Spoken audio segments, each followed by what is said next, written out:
భావుకత లేకుండా బాధ్యతగా నడవకుండా ఉంటే ఇంత దూరం రాగలమా? జీవితంలో నిన్న కాగితాళంగా ఎలా జరిగిపోతాయి?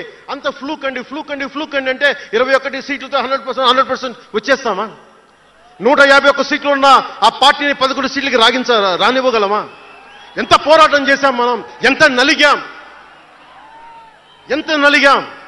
వైజాగ్లో మన ఎమ్మెల్యేలు ఎంతమందిని జైల్లో పెట్టారు, ఎంత భయభ్రాంతులను చేశారు. బయటికి వస్తే ఆ రోజు నన్ను అందరూ అడిగారు, మీరు వెంటనే ప్రధానమంత్రి గారికి చెప్పండి, ఫోన్ చేయండి, మీకు తెలుసు కదా అంటే నేను ఒకటే అన్నా, ప్రజల్ని కాపాడటానికి వచ్చాను నేను, నన్ను కాపాడమని ఎవరిని నేను అడగలేదు, ప్రధానమంత్రి గారైనా సరే. ఇది నా నేల, నా పోరాటం, ఇది నా మీద చెయ్యి వెయ్యమని చెప్పండి, చెప్తాను నేనేంటో అని చెప్పాను. అంటే నేను ఎవరో వస్తారని నేను ఎప్పుడు చేయను, నేను ఎంత నిలబడగలను అదే నా మెజర్ అంతే.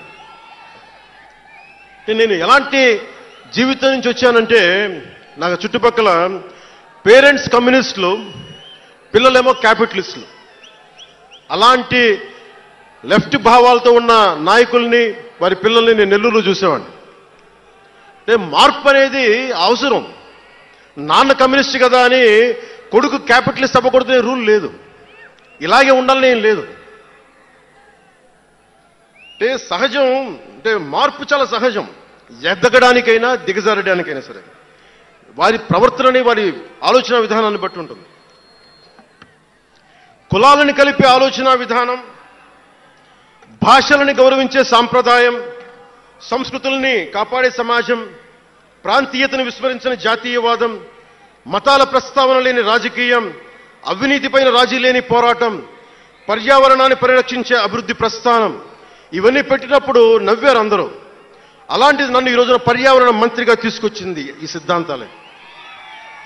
సిద్ధాంతాన్ని ప్రతిపాదించినప్పుడు చాలా పరిశోధించాలి, చరిత్ర చదవాలి, అవగాహన చేసుకోవాలి, జటిలమైన సందేహాలు వాటికి వివరణ ఇవ్వాలి. ఇవన్నీ కూడా ఉండబట్టే ఈ రోజు ఇంత బలంగా నిలబడగలిగాను. నేను ఇంత ఆలోచించి అడుగు ముందుకేస్తాను తప్ప అనాలోచితంగా ఎప్పుడు నేను అడిగాను. ఈ 10 ఏళ్లలో నిలబడ్డాం, బలపడ్డాం, చాలా పడ్డాం కూడా. సమాజ తీరుతెన్నులు ఎలా ఉంటాయి అని ఆలోచించేటప్పుడు నన్ను బూతులు తిట్టినా, ఆ తిట్టిన వాటిని ప్రసార మాధ్యమాల్లో ప్రసరింపజేసి డిబేట్లు పెట్టి వీళ్ళకి నా జీవితం తప్ప ఇంకేమి లేవా, కనిపించవా అనుకునేవాడిని. అంటే మీరు చెప్పండి, ఒకళ్ళ ఇంట్లో ఆస్తి తగాదాలు, అన్నా చెల్లెల మధ్య ఆస్తి గొడవలు, రాష్ట్రానికి సంబంధం ఏముంది? అది అసలు ప్రజలు ఆలోచించాల్సింది ముందస్తుగా. అసలు ఎన్నికల్లో చేయడానికి డబ్బులు లేని వాళ్ళ దగ్గర ఇన్ని వేల కోట్లు ఎలా వచ్చినాయి? నేను డిగ్రీలు చదివి, పిహెచ్డీలు చదివి నాకు ఉపాధి రాకపోతే వీళ్ళు కేవలం రాజకీయాల్లోకి వచ్చి వేల కోట్లు ఎలా సంపాదిస్తారు? దానికోసం వాళ్ళిద్దరు కొట్టుకుంటుంటే అది మనకి ఎలా సమస్య అవుతుంది? ఇది మీరు ఆలోచించాల్సింది. అంతేగాని కూర్చోబెట్టి సినిమా సినిమా సినిమా అంటే మొక్కే కాదంట్లా. మీకు కోపం రావాలి కదా, అన్యాయం జరిగితే. కోపం లేని సమాజంలో మార్పు ఎలా వస్తుంది? ఒక్కడికి కోపం వచ్చింది చిన్నప్పుడు, పవన్ కళ్యాణ్కి. ఒక్కడి కోపం వస్తే ఇంత మార్పు వచ్చింది. ఇన్ని లక్షల మంది కోపం వస్తే ఏం జరుగుతుంది మీరు ఊహించగలరా? ఆ కోపమే రావాలి అన్యాయం మీద.